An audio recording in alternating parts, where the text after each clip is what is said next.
Power ಸ್ಕ್ರೀಡ್ಗಳನ್ನು ಬಳಸುವ ಕುರಿತು ಈ ಹಂತದ ಮಾರ್ಗದರ್ಶಿಗೆ ಸುಸ್ವಾಗತ.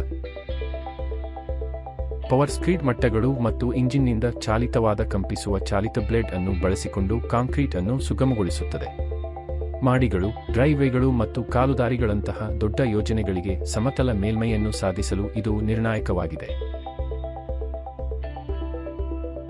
ಉಪಕರಣದ ಭಾಗಗಳು. ಕಂಪನ ಮೋಟಾರ್ ಸ್ಕ್ರೀಡ್ ಅನ್ನು ಕಂಪಿಸುತ್ತದೆ. ಸ್ಕ್ರೀಡ್ ಮಟ್ಟಗಳಿಗೆ ಕಾರಣವಾಗುತ್ತದೆ ಮತ್ತು ಕಾಂಕ್ರೀಟ್ ಅನ್ನು ಸುಗಮಗೊಳಿಸುತ್ತದೆ. ಬಲವರ್ಧನೆಯ ರಾಡ್ ಶಕ್ತಿ ಮತ್ತು ಬಿಗಿತ. ಹ್ಯಾಂಡಲ್ ಅನ್ನು ಸೇರಿಸುತ್ತದೆ, ನಿಯಂತ್ರಣ ಮತ್ತು ಕುಶಲತೆಯನ್ನು ಒದಗಿಸುತ್ತದೆ. ವಿದ್ಯುತ್ ಟ್ರಿಗ್ಗರ್ ಕಂಪನ ಮೋಟರ್ ಅನ್ನು ಸಕ್ರಿಯಗೊಳಿಸುತ್ತದೆ. ವಿದ್ಯುತ್ ಉಪಕರಣವನ್ನು ಪವರ್ ಮಾಡುತ್ತದೆ. Power screed versus bull float. ಒಂದು ಪವರ್ ಸ್ಕ್ರೀಡ್ ದೊಡ್ಡ ಕಾಂಕ್ರೀಟ್ ಪ್ರದೇಶಗಳನ್ನು ತ್ವರಿತವಾಗಿ ನೆಲಸಮಗೊಳಿಸಲು ವೈಬ್ರೇಟ್ ಮಾಡುತ್ತದೆ. ಬುಲ್ ಫ್ಲೋಟ್ ಕೈಪಿಡಿಯಾಗಿದೆ ಮತ್ತು ಉತ್ತಮವಾದ ಪೂರ್ಣಗೊಳಿಸುವಿಕೆಗಾಗಿ ಕಾಂಕ್ರೀಟ್ ಅನ್ನು ಸುಗಮಗೊಳಿಸುತ್ತದೆ.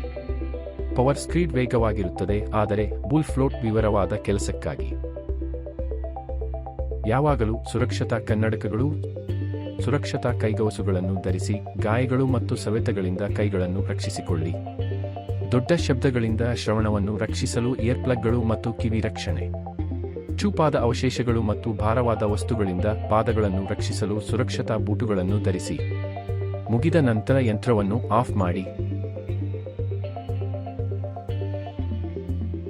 ಕಾಂಕ್ರೀಟ್ ಅನ್ನು ಸುರಿಯಿರಿ ಮತ್ತು ಸರಿಸುಮಾರು ಮಟ್ಟ ಮಾಡಿ.